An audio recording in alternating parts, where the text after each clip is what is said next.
viewers and subscribers, welcome to another episode of In a Week. I'm your host Sahim. Today we're going to do a book review on this book called The Samurai, A New History of the Warrior Elite by Jonathan Clements. So now let's get into the book review. Jonathan Clements is a British author. Clements speaks both Chinese and Japanese languages. Many of his works relate to East Asia. He translated over 70 anime and manga works for British distributors and worked as a voice director and actor. In 2000, he received the Japan Festival Award for Outstanding Contribution to the Understanding of Japanese Culture, specifically for his work on Manga Max. Why did I choose to read this book? It is in the subject matter. Samurai class dominated Japan for centuries, and I wanted to understand samurai history from a book that separates fact from fiction. It is, as the title of the book said, a brief history, so I was introduced to a lot of subtopics that exist under the grand topic of samurai history. This book, A Brief History of the Samurai, A New History of the Warrior Elite, was published in 2010. Chapter 1 is extremely important because it discusses the rise of the samurai, which most books tend to overlook. So what new information I learned from this book? The first is the birth of the warrior class happened when part-time conscripts were replaced by mounted archers who could bring their own horse.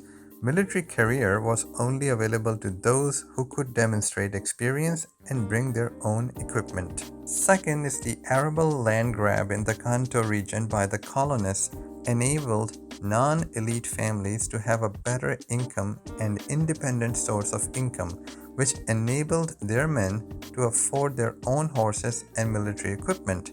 The emperor's court in Kyoto did not realize that the economic independence and growth of the Kanto region would challenge their power in the future. Third is that all shogunates wrestled to influence and control the emperor's court to assert their dominance over Japan. The book discussed the political tussles between the emperors and the shoguns. Fourth point is that Tokugawa shogunate had the advantage to learn from the mistakes of the past shogunates. Tokugawas created a system keeping historical lessons in mind to build a long-lasting political setup that would ensure their power for a long term.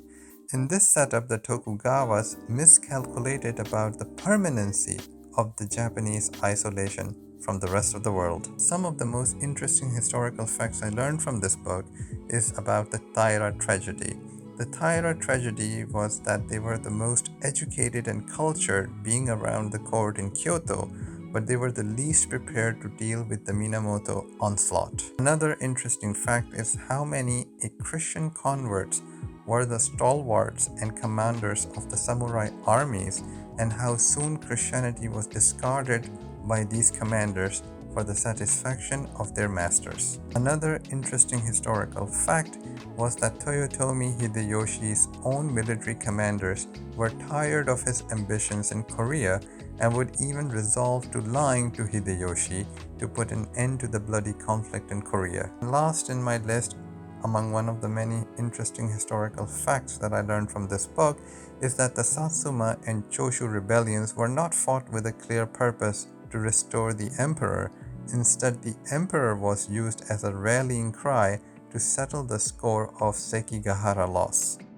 Final thoughts are that Michael Clements, the author of this book, did a fine job in giving an overview of the entire samurai history without compromising historical integrity. Chapter 11, which is the last chapter, discussed the negative consequences of holding fantastical views about samurai as a subject matter. Fantasies may take the best of our minds, but it is important to know and acknowledge the subject truthfully. What this book teaches us is that samurai were no different than any other political order in human history, where self-preservation and interest dominated the actions and the politics of the samurai class.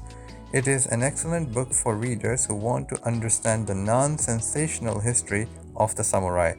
Author Jonathan Clements rightly put it in the end of this book that Japanese have never been able to agree among themselves about the true nature of Bushido.